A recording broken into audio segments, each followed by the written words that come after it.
Hello! So, papakita namin sa inyo ngayon yung process ng undercoat namin simula nung pagdating ng customer. So, pagdating ng customer, nilinis namin siya.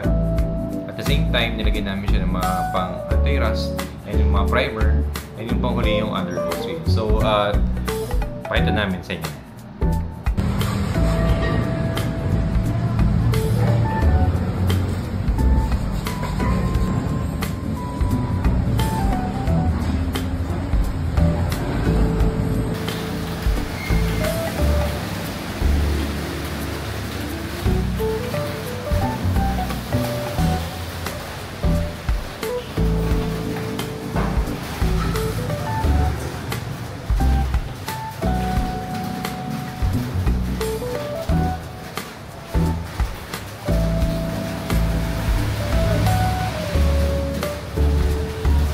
Bali, ito,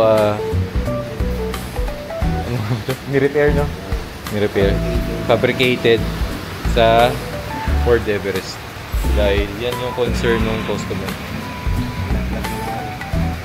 Sira na yung kanyang stepboard.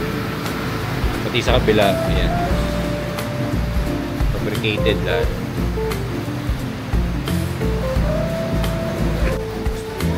Bali pati ito yung cross member, na-fabricate na rin namin ni Kuya Bern. Yan. So, ginawa na siya kasi nakaraan, sobrang bulok na siya. Pwede na talaga siyang panglaglagan. So, yun lang naman, minor yung pinagawa kasi ng customer. Yan lang din yung budget. Marami pa talaga siyang bulok. Pero yun lang ang kanyang budget. So, yun lang din ang gagawin. Then undercoat na ito gamit yung 3M.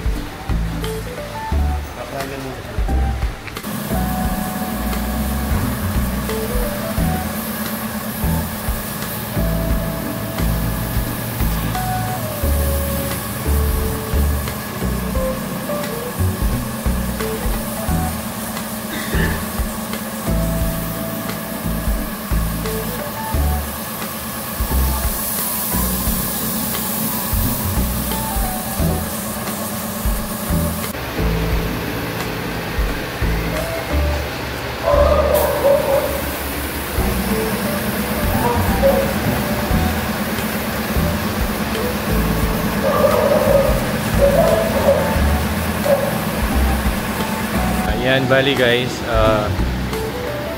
naglalagay na ng primer dito sa Ford Everest. Yan. Yan yung unang nilalagay bago lagyan ng undercoat para nandun yung chemicals, anti-rust din, dyan din nakakabit. I-sprayan na nila para maganda yung laban.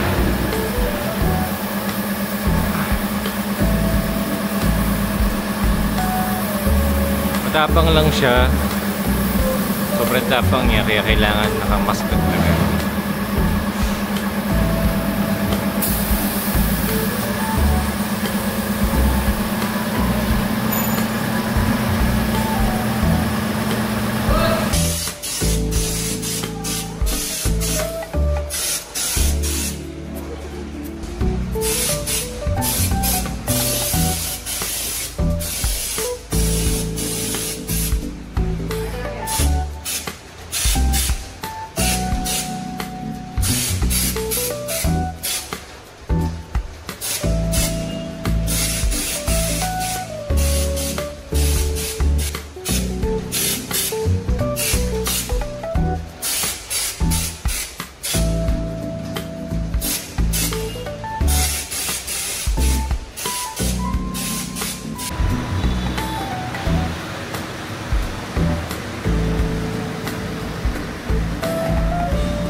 Hello guys, so bali dito natapos na namin yung undercoat no Ford Everest. Bali dati marami siyang bulok.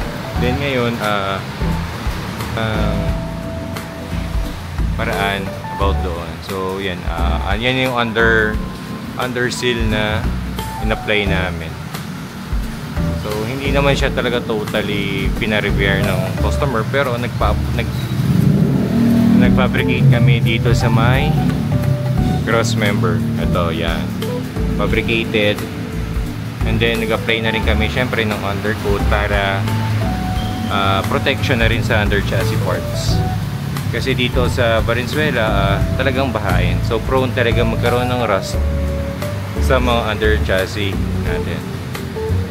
Yan. So, yan po. Kita naman po yung quality of work. Yan.